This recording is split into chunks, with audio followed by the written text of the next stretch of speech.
diganti dengan pidana kurungan selama 8 bulan.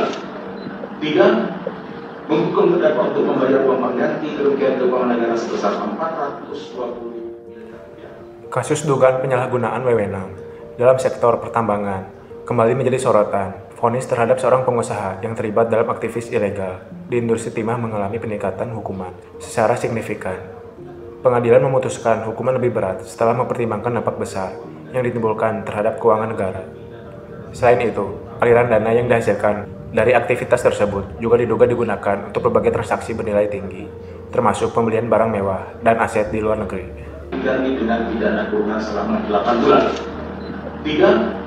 Menghukum terdakwa untuk membayar uang pengganti kerugian keuangan negara sebesar 420 miliar rupiah dengan ketentuan jika terpidana tidak membayar uang pengganti selama 1 bulan setelah putusan pengadilan memperoleh kekuatan hukum tetap, maka harta bendanya dapat disita dan oleh jaksa dan dilelang untuk menutupi uang pengganti tersebut. Dan apabila terpidana tidak mempunyai harta benda yang mencukupi untuk membayar uang pengganti tersebut, maka diganti dengan pidana penjara selama 10 tahun. 4. Menetapkan masa penangkapan dan penahanan yang dijalani oleh terdakwa dikurangkan seluruhnya dari pidana yang dijatuhkan. 5. Menetapkan terdakwa tetap berada di dalam tahanan.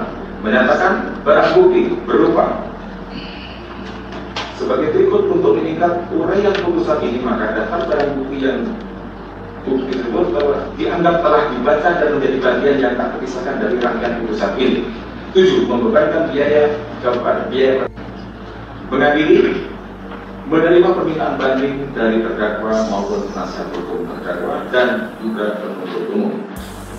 Mengubah putusan pengadilan tindak pidana korupsi pada Pengadilan Negeri Jakarta Pusat nomor 70 Khusus PPK 2024 Pengadilan Negeri Jakarta Pusat tanggal 23 Desember 2024 yang dimintakan banding tersebut sehingga amat selengkapnya berbunyi sebagai berikut.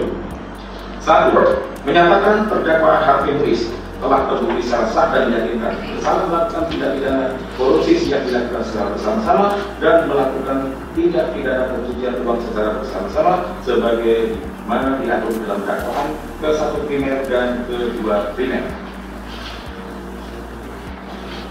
Menjatuhkan pidana kepada ia terdakwa Harvey Muiz dengan pidana penjara selama 20 tahun dan denda sebesar 1 miliar rupiah dengan ketentuan apabila denda tersebut tidak dibayar akan